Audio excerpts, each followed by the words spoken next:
Nunca imaginé que mi propio padre elegiría complacer a su nueva esposa, antes que marcar el número de emergencias por mí.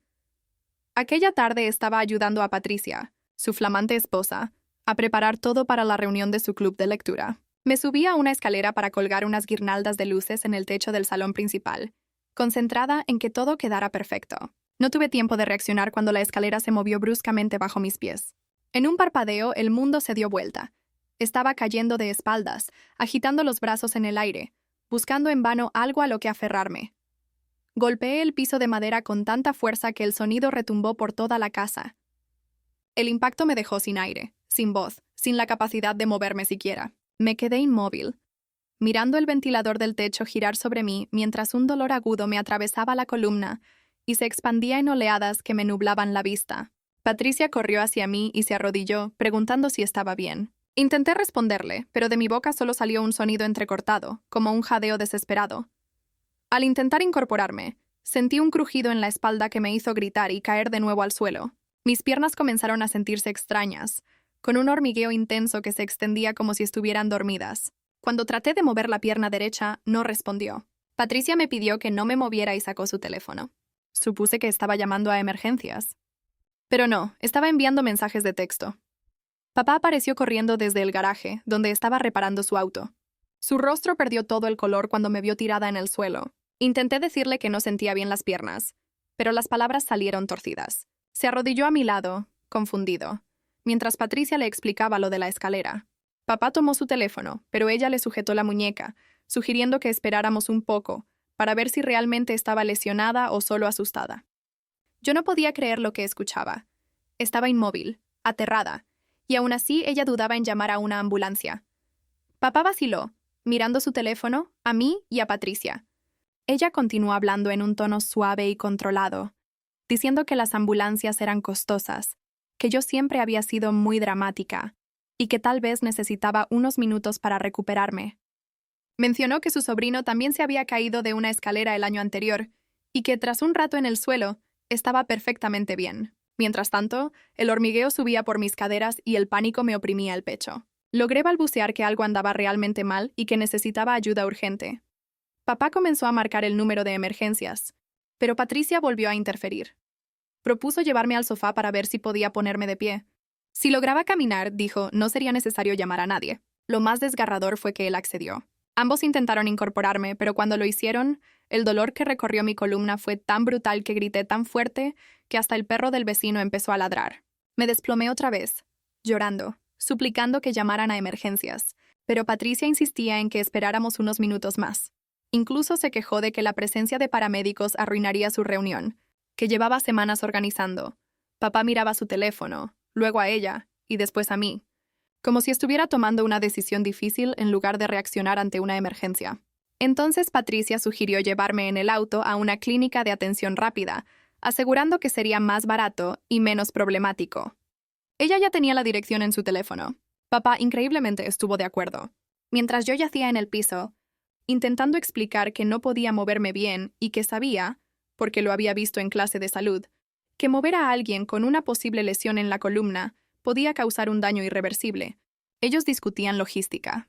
Patricia revisó la hora y dijo que, si iban a llevarme, debía ser en ese instante para regresar antes de que llegaran sus invitadas. La frialdad con que lo dijo me heló la sangre. No era solo que no le importara mi dolor, era como si mi vida fuese un inconveniente en su agenda. Papá salió a encender el auto y Patricia permaneció junto a mí, hablándome de lo bien equipada que estaba la clínica, como si eso justificara no llamar a emergencias. Yo lloraba, rogando que no me movieran, pero no me escucharon. Ella me sujetó de los brazos y papá de las piernas. Al levantarme, un dolor insoportable me atravesó la espalda y todo se volvió blanco. Creo que perdí la conciencia unos segundos. Cuando volví a ver con claridad, ya me estaban cargando hacia el garaje. Cada paso me provocaba punzadas insoportables. Me colocaron en el asiento trasero de la camioneta de papá. Lloraba y suplicaba que llamaran a una ambulancia, pero él encendió el motor mientras Patricia, sentada adelante, le daba indicaciones para llegar a la clínica. Cada bache del camino me hacía gritar. Sentía cómo el hormigueo se intensificaba y subía hacia el pecho. Papá solo me repetía que aguantara, que ya llegaríamos, pero conducía respetando cada semáforo como si no comprendiera la gravedad de la situación. Patricia, por su parte, estaba enviando mensajes a sus invitadas para avisar que tal vez llegaría un poco tarde, pero que la reunión seguía en pie. Su tranquilidad contrastaba con mi terror. La clínica estaba en un pequeño centro comercial entre una tintorería y una pizzería. Apenas estacionamos, vi desde la ventana que había varias personas esperando. Cuando abrieron la puerta para sacarme, el dolor fue tan insoportable que vomité. Patricia dio un paso atrás para no ensuciarse los zapatos, mientras papá intentaba sostenerme porque mis piernas no respondían. Me arrastraron prácticamente hasta la recepción. La recepcionista abrió los ojos de par en par cuando nos vio. Papá explicó que me había caído de una escalera y no sentía bien las piernas. La mujer dijo de inmediato que debía estar en un hospital, no en una clínica, y que debieron haber llamado a emergencias desde el principio. Patricia intentó discutir, diciendo que al menos podían hacerme una radiografía, pero la recepcionista negó con firmeza. Aunque hicieran estudios, ¿no podrían tratar una lesión de columna allí? Una enfermera salió corriendo y al escuchar que habían pasado 20 minutos desde la caída, su expresión cambió por completo. Preguntó por qué no habían llamado a una ambulancia. Patricia empezó con su explicación sobre ahorrar tiempo y dinero, pero la enfermera la interrumpió tajante. 20 minutos era demasiado tiempo, y moverme sin inmovilizarme podía haber causado daños permanentes. Ordenó llamar a emergencias de inmediato, y me ayudó a recostarme en el suelo, completamente inmóvil, mientras llegaban los paramédicos. Solo entonces, papá tomó su teléfono y marcó, demasiado tarde para deshacer lo que ya habían hecho. La mujer que me atendía en la sala de espera me hizo varias preguntas sobre lo que sentía. Quería saber exactamente dónde me dolía y hasta dónde se extendía la sensación de hormigueo. Cuando le expliqué que el entumecimiento subía lentamente por mi torso, su expresión cambió de inmediato. Les pidió a las personas que estaban cerca que se apartaran. Tomó unas mantas de algún lugar y las colocó bajo mi cabeza para estabilizarla. A un costado, Patricia permanecía de pie, visiblemente molesta, mirando su reloj una y otra vez. Escuché cómo le decía a mi padre que, por culpa de todo esto, tendría que cancelar su club de lectura. 8 minutos después, los paramédicos llegaron apresurados con una camilla y equipo médico.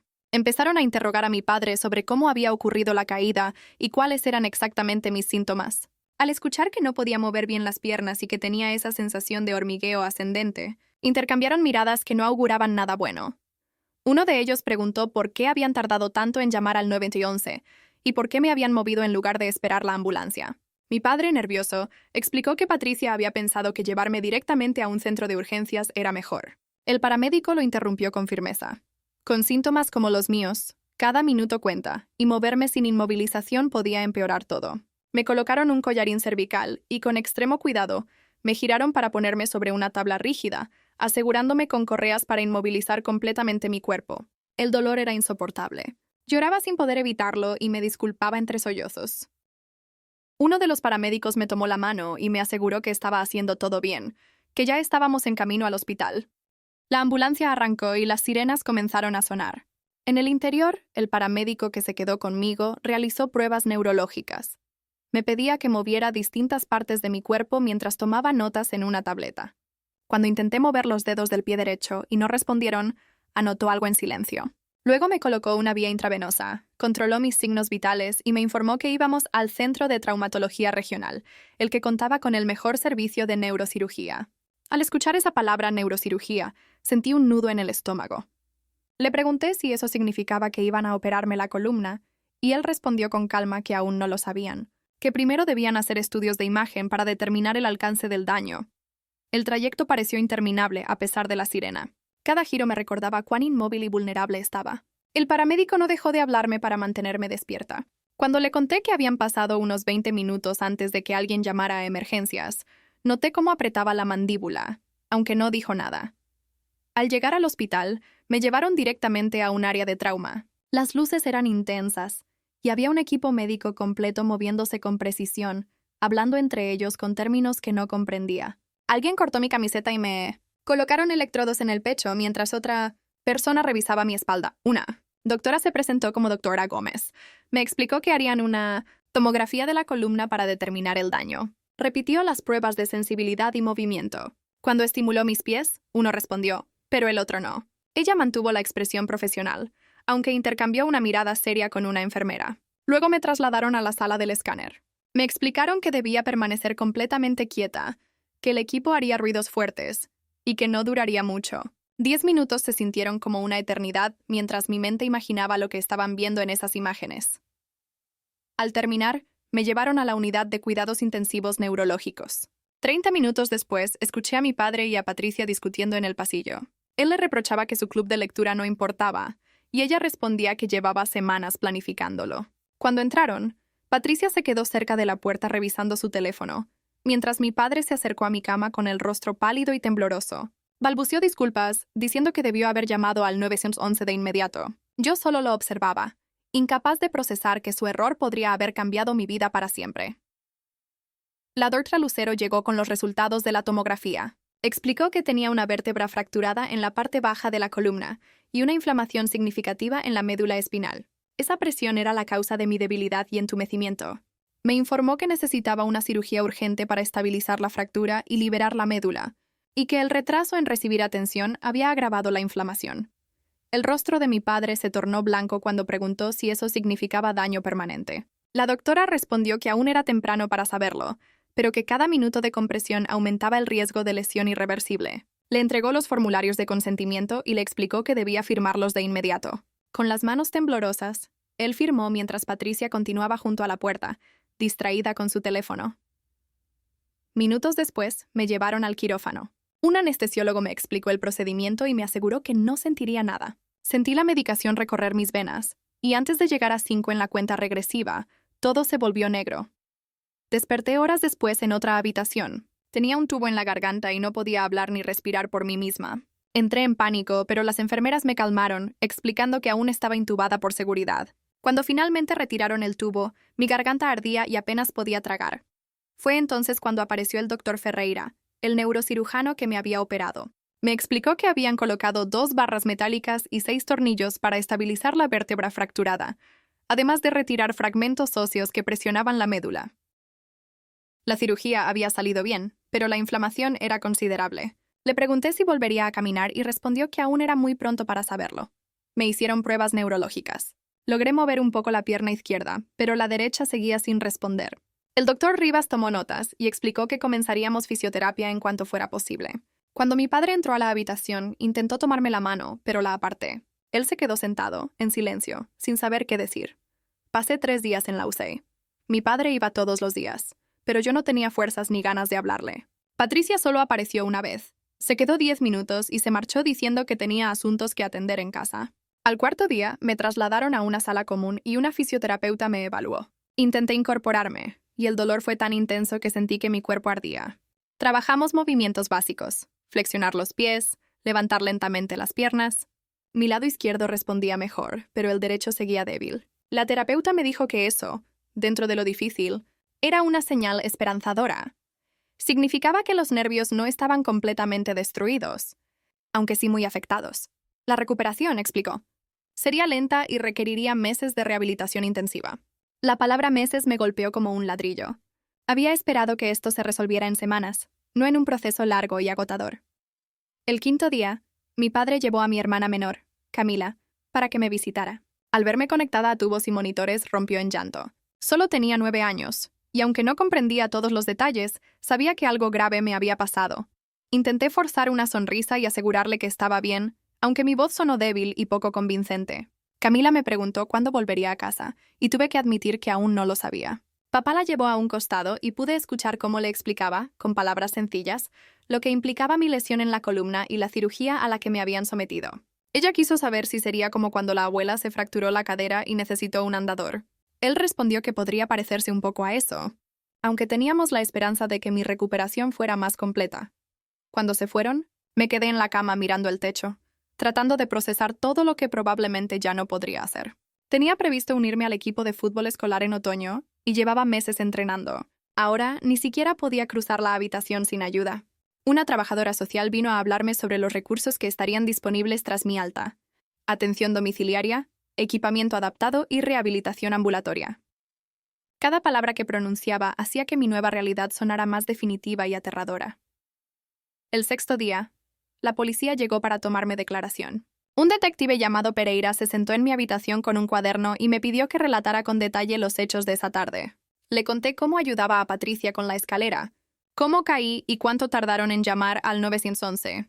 Cuando mencioné que en lugar de una ambulancia decidieron llevarme en auto a una clínica, dejó de escribir y me pidió repetirlo. Le expliqué que Patricia no quería cancelar su reunión de su club de lectura y convenció a mi papá de que me llevara a urgencias en lugar de llamar a emergencias. El detective me preguntó si yo había dejado en claro que no, podía mover bien las piernas y que sentía un dolor intenso. Le respondí que sí, que había estado llorando y rogando que llamaran a una ambulancia. Él tomó nota de todo y me dijo que también hablaría con mi papá y con Patricia. Luego, una enfermera me explicó que mover a una persona con una posible lesión en la columna sin asistencia médica, además de retrasar la atención, podía ser considerado negligencia criminal. Saber que mi padre podría enfrentar consecuencias legales por haber priorizado un evento social sobre mi seguridad me provocó una mezcla extraña de tristeza y satisfacción. Esa misma noche, papá regresó al hospital.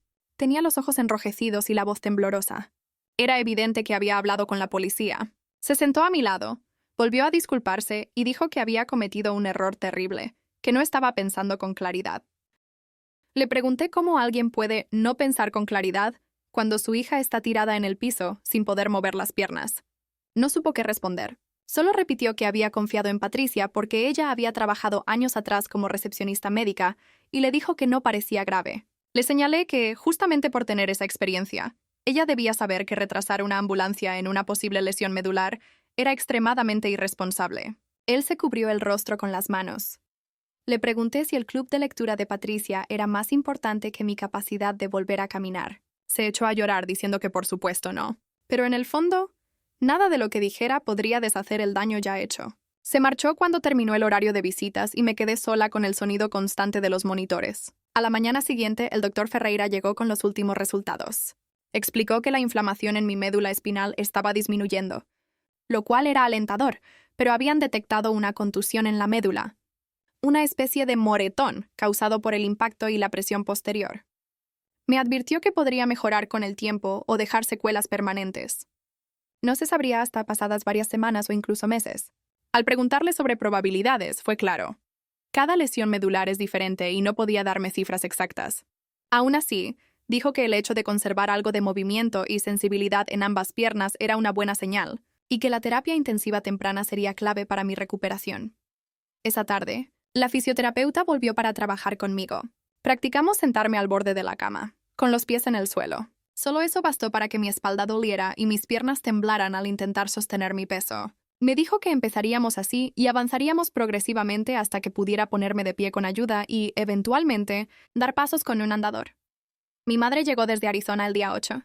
Al entrar y verme rodeada de tubos y monitores, su expresión se quebró y ambas terminamos llorando. Mis padres se habían divorciado cuando yo tenía 6 años, pero siempre habíamos mantenido contacto por videollamadas y visitas en fechas especiales. Se acercó a mi cama, me abrazó con cuidado y me pidió que le contara todo. Mientras relataba cómo papá y Patricia habían decidido llevarme a la clínica en lugar de llamar al 911, vi cómo su rostro pasaba de la preocupación a la rabia contenida. De inmediato salió al pasillo y discutió con mi padre a gritos. Aunque no escuché cada palabra, sí oí claramente cuando lo llamó negligente y padre irresponsable. Luego volvió con la determinación de actuar. Habló con mis médicos, exigió información detallada sobre mi lesión y se contactó con una abogada especializada en negligencia y bienestar infantil. 2 días después, la abogada, la doctora Morales, llegó al hospital para entrevistarme. Grabó mi relato con mi consentimiento y tomó notas minuciosas de la cronología. Explicó que retrasar atención médica de emergencia en un menor con una lesión evidente podía considerarse delito de poner en peligro a un menor y que ese retraso había empeorado mi estado.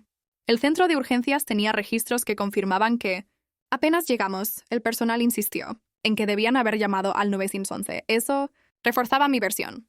La doctora Morales informó que presentaría una denuncia ante los servicios de protección infantil y evaluaría posibles acciones legales civiles por mis lesiones. Mi madre le preguntó si existía una manera de evitar que Camila siguiera viviendo con papá, considerando lo sucedido. La abogada explicó que dependería de lo que CPS determinara en su investigación. La idea de que mi hermana pequeña siguiera en esa casa, donde se había priorizado un club de lectura sobre mi salud, me revolvía el estómago. La segunda semana en el hospital, la fisioterapia se intensificó. Mi terapeuta, Sofía, fue honesta desde el principio. La recuperación sería dura. Practicábamos estar de pie con un andador mientras ella sostenía gran parte de mi peso. Apenas unos segundos así bastaban para dejarme agotada y adolorida.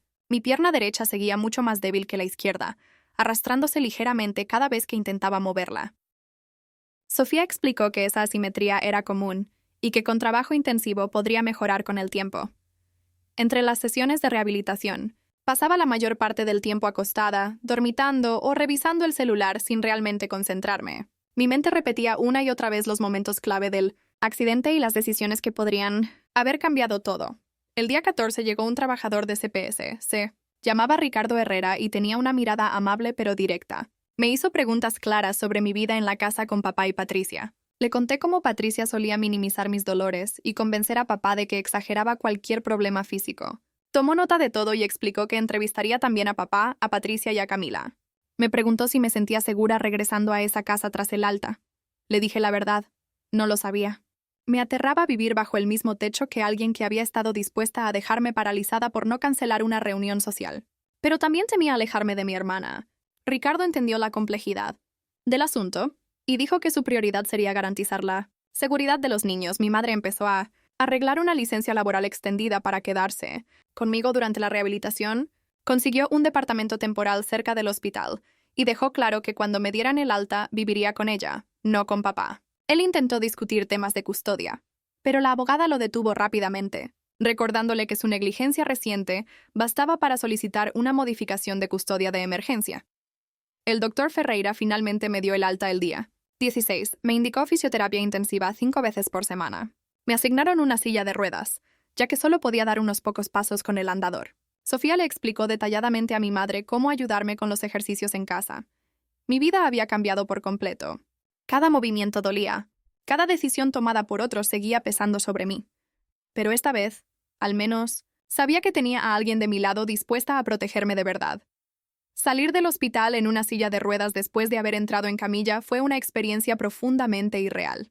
Era como si observara la vida de otra persona desde fuera, incapaz de asimilar que todo aquello me estaba ocurriendo a mí. Mamá empujó la silla hasta el auto que había alquilado y me ayudó, con mucho cuidado, a pasar al asiento del copiloto. Aquella simple acción nos tomó varios minutos y nos dejó completamente agotadas. El apartamento que había rentado era pequeño, amoblado y en la planta baja, sin escalones, tal como ella lo había solicitado. En tan solo unos días, mamá había preparado todo. Compró una silla para la ducha, mandó instalar barras de apoyo en el baño y adecuó uno de los dormitorios con una cama hospitalaria alquilada. Ver todo ese nivel de organización y cuidado dejó en evidencia cuán en serio se estaba tomando mi recuperación, y al mismo tiempo hizo aún más evidente el contraste con las decisiones que había tomado mi padre. La primera noche en ese lugar fue devastadora. Intentar ducharme con la ayuda de mamá terminó en lágrimas. Una mezcla de dolor físico, frustración y la humillación de no poder manejar algo tan básico como mi higiene personal. Ella me sostuvo sin decir una palabra hasta que pude calmarme y me recordó que no estaba sola, que era válido sentir rabia, miedo y tristeza por todo lo ocurrido. Me ayudó a acostarme y me quedé dormida casi de inmediato, más exhausta de lo que había estado jamás. Al día siguiente comenzó la fisioterapia en un centro ambulatorio a 20 minutos de distancia. Cada traslado era un desafío. Pasar de la silla al auto, del auto a otra silla de ruedas, y así sucesivamente. Mi terapeuta se llamaba Andrés. Tenía experiencia trabajando con pacientes con lesiones medulares, y desde la primera sesión hizo una evaluación completa de mi fuerza, rango de movimiento y reflejos en ambas piernas. La derecha estaba mucho más afectada, con reflejos. Las facturas del hospital eran descomunales. Superaban los $200,000 y seguían aumentando por las cirugías y terapias en curso. El seguro de mi padre cubriría parte, pero aún habría costos altísimos que pagar. La doctora Morales, nuestra abogada, ya estaba preparando un caso para responsabilizar legal y económicamente a papá y Patricia, debido a su negligencia. 3 semanas después, el Departamento de Servicios Sociales completó su investigación y concluyó que mi padre había actuado con un criterio gravemente inadecuado que puso en riesgo mi salud y bienestar. Lo obligaron a asistir a clases de crianza, aceptar visitas regulares y monitoreo si quería conservar la custodia de Camila. El funcionario Ricardo Herrera me llamó para informarme los resultados y aclaró que, aunque no podían obligar a presentar cargos penales, esos hallazgos sí tendrían peso en una futura disputa de custodia o una demanda civil. Sentí una especie de alivio al saber que una autoridad oficial reconocía que lo que había pasado no estaba bien, aunque nada de eso podía revertir el daño a mi columna. Mi cumpleaños número 16 transcurrió en medio de terapias diarias. Mamá horneó un pastel pequeño y lo compartimos en el apartamento. Camila vino a verme con una tarjeta hecha a mano. Papá la dejó en la puerta, pero cuando intentó entrar, mamá lo detuvo. Camila me abrazó con fuerza y me dijo que me extrañaba y que deseaba que volviera a casa. Tuve que explicarle, con la voz temblorosa, que eso no era posible por ahora. Ella no lo entendió del todo y rompió en llanto. Papá tuvo que recogerla mientras seguía llorando. Y aunque no era mi culpa, me sentí terriblemente culpable. Esa misma noche, mamá y yo hablamos sobre el futuro. Ella estaba considerando pedir un traslado permanente para que pudiéramos quedarnos en la ciudad durante mi recuperación. La idea de comenzar una nueva escuela en silla de ruedas me aterraba, pero volver a la casa de papá simplemente no era una opción. La rehabilitación avanzaba lentamente y de forma desesperante. Después de 6 semanas, podía caminar distancias cortas con un andador, aunque mi pierna derecha aún arrastraba y el dolor lumbar era constante. Andrés me dijo que, teniendo en cuenta la gravedad de mi lesión, mi progreso era notable, pero no se sentía así cuando apenas podía mantenerme de pie unos minutos. A medida que recuperaba algo de movilidad, también aparecieron verdades difíciles. Andrés advirtió que mi lado derecho probablemente nunca volvería a ser igual que antes y que el dolor crónico me acompañaría siempre. Esa certeza me golpeaba en los momentos más inesperados y me daban ganas de gritar. Comencé a ver a la doctora Sosa, una terapeuta que me ayudó a procesar la rabia, la pérdida y la angustia de haber perdido la versión de mi vida que conocía. 3 meses después de mi accidente, la doctora Morales presentó la demanda civil contra mi padre y Patricia,